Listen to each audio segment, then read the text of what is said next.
Blake Lively just freaked out after a judge dropped a bombshell decision about her deposition. Her texts and footage completely contradicted her claims. Then she made it worse, subpoenaing over 35 small creators, sparking global backlash as critics, media, and even the court accused her of lying and abusing her power. Blake, who spent months playing victim and hiding behind a legal circus, couldn't even face the music. Want to guess what she did next? Yep, she postponed her deposition again, for the second time. Because clearly, when it's time to show up, Blake ghosts harder than a guy who forgot he ever matched with you on Tinder. We're not even talking about a private delay behind closed doors. No, this is an all eyes on you moment, and she bailed. The same Blake who's demanding transparency and justice couldn't even walk into a room and answer questions. And now her entire PR game, the image of America's wittiest wife, the stylish activist, the woke queen, it's collapsing. Media outlets like Daily Mail and Radar Online, who used to eat out of her hand, are now calling this mess a full-blown PR disaster. And they're right. People inside the industry are whispering, no, actually shouting, that this is career-ending. When even your fans start exiting the group chat, that's when you know you're cooked. And let's talk about this sad little witch hunt she's launched online. Blake isn't just beefing with Baldoni anymore, she's subpoenaing random creators like it's a neighborhood garage sale. At this point, she's subpoenaed 15 YouTubers and 20 X users. Most of them don't even have a big platform. Some have under 20,500 followers. Some aren't monetized. Some literally make $0. Like, why are you chasing after people who couldn't afford a Big Mac right now if they wanted one? The spiritual shift. A licensed attorney who publicly said she's never made a cent off her coverage. No ads, no sponsors, no donations, just vibes. And Blake decided she was a threat worth subpoenaing? What's next? You going after people on Reddit for breathing wrong? And here's the kicker. Some of these subpoenas were sent after the legal objection deadlines had already passed. That means these creators didn't even have a chance to defend themselves. It's like Blake woke up and said, you know what? I think I'm gonna mug the First Amendment today. Eric Schiffer, a PR expert, literally called it nuclear overkill. He said Blake now looks like a toxic diva mugging the First Amendment. And honestly, that's the nicest way to put it. Because what she's doing is the textbook definition of celebrity bullying. She's demanding their IP addresses, home addresses, PayPal receipts, and banking info. For what? For publicly talking about her? Make it make sense. You can't call yourself a women's rights advocate, post about female empowerment, and then turn around and legally stalk women online because they posted commentary you didn't like. That's not empowerment. That's ego in a cocktail dress. Now let's rewind to July 17th. The day Blake was supposed to finally show up and be deposed by Brian Freriedman. But did she? Of course not. She canceled it hours before it was scheduled, and her legal team had already flown into New York. This is the second time she's pulled this stunt. First it was June, then July, and now who knows? September? Christmas? Maybe 2026 when she drops her next brand of overpriced fizzy water? Her excuse this time? She didn't feel safe. As if Brian Freriedman is some alleyway goblin. Girl, you walked red carpet surrounded by paparazzi your whole life. You hosted the freaking Met Gala. You really want to tell us you don't feel safe in a conference room full of lawyers? Let's be real. She just didn't want to face someone who wouldn't coddle her like a Vogue cover shoot. What's even worse is her team tried blaming the Jed Wallace dismissal for why she couldn't be deposed. First of all, Jed's dismissal had nothing to do with Blake's own deposition. Zero connection. The judge didn't say, hey Blake, don't show up. He dismissed Jed due to jurisdiction. That's it. It's like using a parking ticket in Texas as an excuse to skip jury duty in New York. Doesn't fly. Ron Zambrano, one of the few straight-talking lawyers in this circus, saw right through it. He called Blake's behavior exactly what it is. A delay tactic dressed up as drama. She's not scared. She's stalling, because the second she sits down under oath, the whole "I'm the victim" narrative shatters like a wine glass at a Real Housewives reunion. And now, we hit the Jed Wallace twist. So, for 7 long, expensive months, Blake tried to convince the court that Jed Wallace was some kind of puppet master behind a bot-driven smear campaign. Problem: she never had proof. Like, not even a fake screenshot or a bad Photoshop. Just vibes and paranoia. Judge Lewis Lyman finally said enough is enough and dismissed Jed from the case, citing lack of New York jurisdiction. That's right, Jed lives in Texas. And somehow, Blake's legal team spent over half a year trying to drag him into a courtroom he legally doesn't belong in. That's thousands of dollars burned just to have the judge say, he doesn't even go here. Even better, the dismissal was with prejudice, which means she can't just refile the exact same garbage in New York. If she wants to keep going after Jed, she has to haul her circus tent down to Texas, hire new lawyers, and try to convince another judge that her case is worth hearing. Good luck with that. And this wasn't just a courtroom oops. This ruling completely wrecked her deposition timeline. Suddenly, people who were supposed to be in the room for the deposition weren't needed anymore. Others were flying in. The whole thing turned into a logistical disaster. And whose fault was that? Blake's. Because if you're building your case on legally shaky nonsense, don't be shocked when it blows up in your face. So here we are. A jury decision that rattled her image, a postponed deposition that exposed her cowardice, a subpoena spree that made her look like a rich school bully, and a case collapse that's unraveling by the hour. Blake Lively isn't trying to clear her name. She's trying to erase anyone who dared to say it out loud. And people are catching on. She's not America's sweetheart anymore. She's just a celebrity having a meltdown. And we all got front row seats. Judge Lewis Lyman has officially had it. You could literally feel the secondhand embarrassment leaking from the courtroom walls. The man is presiding over a circus, and at this point, he's no longer pretending to be amused. His face might as well be a meme. Why am I even here? And when Blake's lawyers tried to pull the "but she's a celebrity" card again, Judge Lyman shot back with, "Celebrity can be fleeting." Translation: sit down, shut up, and stop wasting my time. And he's not wrong. Celebrity absolutely can be fleeting, especially when you're torching your own brand like it's a bonfire for narcissists. Blake's team really thought they could waltz in with a couture attitude and get special treatment.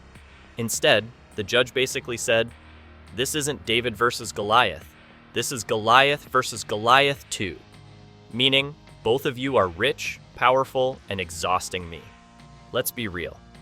Blake didn't walk into court, she stumbled into it while holding a mirror. And when it came time to ask for more deposition hours, the answer was a hard no. Federal law says you get 7 hours. That's it. You're not filming a rom-com, Blake.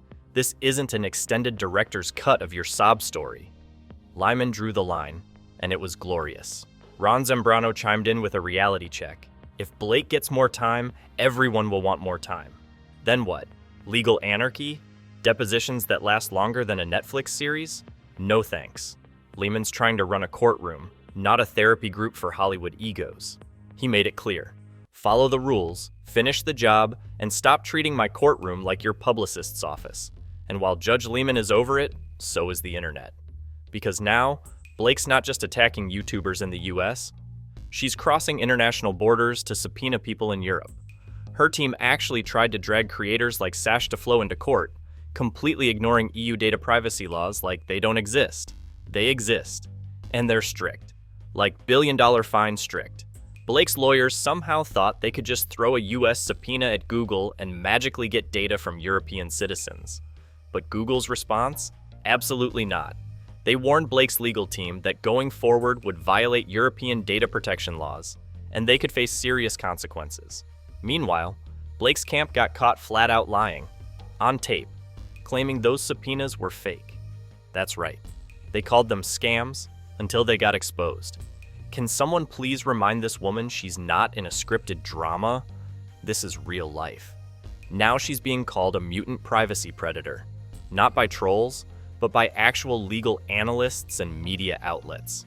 Because let's be honest, what else do you call someone who tries to subpoena the private info of vloggers with 800 subscribers? She's dragging hobbyists into federal court like it's a sport. This isn't justice. It's a vanity war. And her goal isn't truth, it's domination. She wants to bury her critics, silence dissent, and flex her wallet like it's a sword. Content creators everywhere are sounding the alarm. She's weaponizing her wealth in a way that makes Lex Luthor look subtle. She's not using the law to protect herself. She's using it to punish anyone who dared to comment on a public case involving public fillings and public people. It's a literal attack on free speech, dressed up in designer hypocrisy. Which brings us to the public image disaster that's unfolding like a bad sequel. Blake used to be seen as America's sweetheart. She was the queen of cool girl elegance. Rom-com royalty married to Deadpool himself. Now, she's being called Big Brother Blake. And the fall from grace has been brutal. PR experts are calling her behavior brand suicide. That's not a spicy headline. That's a literal quote. Her entire vibe was shit. The wholesome entrepreneur, the bubbly feminist, is now melted into legal Nepal. You can't claim to support women and then hunt down female creators for expressing opinions. You can't call yourself a mental health advocate and then serve subpoenas to podcasters who made less money last year than your nail technician. Even her own supporters are fleeing. Reddit threads are dry. Twitter is ghosting. And as Sash DeFlo put it, she's got maybe 3 supporters left out there. That's not a community. That's a group chat nobody opens. And let's not forget the headlines. Daily Mail, the same outlet that used to fawn over her brunch dates and wardrobe choices, is now dragging her. They said, and I quote, "Blake's attempt to control the narrative is now controlling her downfall." That's poetic. You couldn't script that better if you tried. Radar Online didn't hold back either. They called her behavior pure harassment and warned of irreversible reputation damage. Not mild damage. Not fixable with a new stylist. Irreversible. As in, good luck booking that next campaign. You think luxury brands want to touch someone suing micro-influencers and lying to Google? And then there's Emily D. Baker, one of the most respected legal commentators on the internet. Her take? Blake's subpoena spree is going to be the biggest backfire in celebrity legal history. That's a strong statement, but she's not wrong. Instead of silencing critics, Blake just gave them a global spotlight. Every creator she's tried to silence is now louder than ever, with thousands of new followers backing them. You can't gag the internet. You can't subpoena curiosity, and here's the truth. Blake's legal team doesn't want to hear. Every single move they've made has made things worse. The courtroom antics, the privacy invasions, the false narratives, the dramatic filings, it's all unraveling. Her fans are leaving, her critics are multiplying, and the people she tried to bury, they're thriving, because nothing builds credibility faster than being targeted by someone with $1 billion smile and $1 million grudge. The judge is over it. The creators are done. The media is laughing. And the internet never forgets. Blake Lively didn't just destroy her brand, she turned it into a meme, and not the good kind. May 23rd, 2025. Remember that date? Because it might go down as the day Blake Lively accidentally nuked her own credibility. On that very day, the one she would later point to as the source of her onset trauma, she texted Justin Baldoni and said he was terrific. Not only that, she added that she was proud of everything we did today. Like, girl, what kind of alleged victim thanks their supposed harasser with a heartfelt compliment and an emoji-level warm hug in text form? Let me break this down for the folks in the back. She claimed that Justin harassed her during filming on May 23rd. But on that exact same day, she was texting him like they were castmates on an inspirational after-school special. No shade, no hesitation, no signs of any discomfort. The woman basically handed the opposition their closing argument on a silver platter, with receipts. But it gets worse, because apparently, Blake didn't know that the behind-the-scenes video footage from that day had audio. Rookie mistake. Total amateur hour. The video shows her and Justin dancing, laughing, just 2 people vibing on set like professionals. No red flags, no awkward tension, no hint that something weird was happening. It's not just harmless, it looks straight up cheerful. And now critics are calling it the smoking gun that proves what many suspected. Blake Lively isn't just stretching the truth. She's fabricating victimhood like it's a role she cast herself in. And if the emotional manipulation wasn't enough, wait until you hear about the financial hypocrisy. This part is so bloated with contradictions, it practically writes itself. So Blake claims that thanks to Baldoni's alleged smear campaign, her hair care brand, Blake Brown, lost between $56 and $70 million in potential value. That's a pretty big number to throw around, especially when you refuse to open your books and prove it. Her legal team wants the world to believe that her brand tanked solely because of negative publicity. Not because maybe, just maybe, nobody wanted to buy $90 conditioner with her face slapped on it during a public meltdown. And yet, at the exact same time she was supposedly being destroyed by Baldoni's words, she was starring in and executive producing It Ends With Us, which made bank at the box office. You read that right. The movie was a success, critics reviewed it, audiences showed up, and her face was plastered all over the marketing. So if her public image was so badly damaged, how come people still showed up to watch her cry on screen? Make it make sense. You can't be both the victim of a character assassination and the star of a financially successful feature film in the same breath. Pick a lane. Baldoni's legal team asked for her net worth records to test whether she actually suffered any measurable loss. The judge denied it, called it irrelevant, which is cute, because if your entire argument rests on the fact that your empire was torched financially, then maybe, just maybe, your personal financial status is kind of extremely relevant. But no, Blake's team wants to have it both ways. Cry economic ruin, but refuse to open the vault. And again, she's not claiming that her film career was destroyed. She's not suing Netflix or Lionsgate. She's blaming Baldoni for the fact that her hair care line and fizzy drink collection didn't sell like they were supposed to. Newsflash, the market spoke, and it said, nah. And now, here we are. The final stage of the Blake Lively legal implosion. We've reached full meltdown status. This is no longer a case, it's a collapse. From chasing hobby vloggers with subpoenas, to contradicting herself with her own texts, and dodging every ounce of accountability, Blake has managed to take a manageable PR crisis and turn it into the Titanic of celebrity lawsuits. What began as a personal dispute is now a cultural flashpoint. She didn't just file a lawsuit. She declared war on freedom of speech, on creators, on transparency, on anyone who didn't fall in line with her curated narrative. She weaponized her platform not to uplift, but to silence. And the backlash? It's biblical. Every creator she targeted has now amplified the backlash tenfold. Their subscriber counts are rising, their videos are going viral, and the public is rallying behind them like it's a digital revolution. Even creators who weren't involved are now stepping in, covering the case, and dragging her choices into the spotlight. Blake thought she could use the legal system like a megaphone. Turns out, it's a boomerang. And nobody is buying the act anymore. Not the fans, not the media, not the court, not even her former defenders.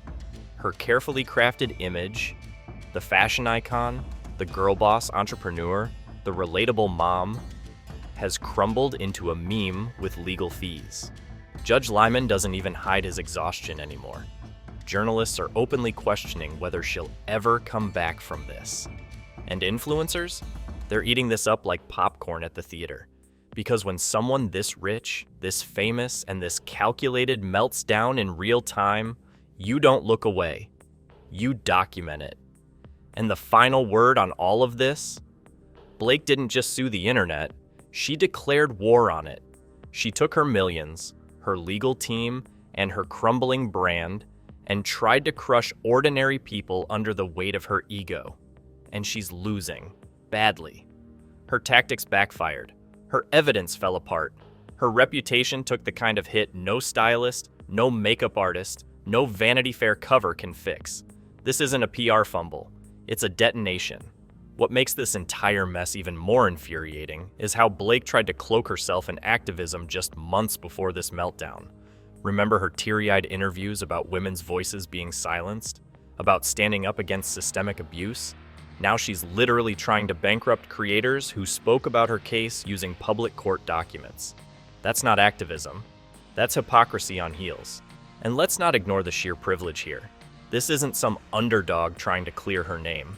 This is a millionaire, married to a millionaire, launching legal missiles at everyday people for having opinions. Some of the subpoenaed creators didn't even make money from their content. No ads, no sponsors, nothing, just passion. And that was enough for Blake to treat them like threats. Meanwhile, her silence is deafening. No apology, no clarification, no, I see how this looks. Just a wall of lawyers and a growing pile of bad headlines. You'd think someone with decades of media training would understand damage control.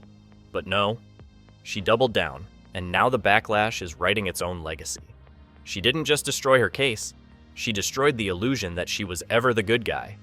Blake Lively tried to silence the internet, now the internet is silencing her. Subscribe for the full breakdown and hit the bell so you don't miss what's coming next.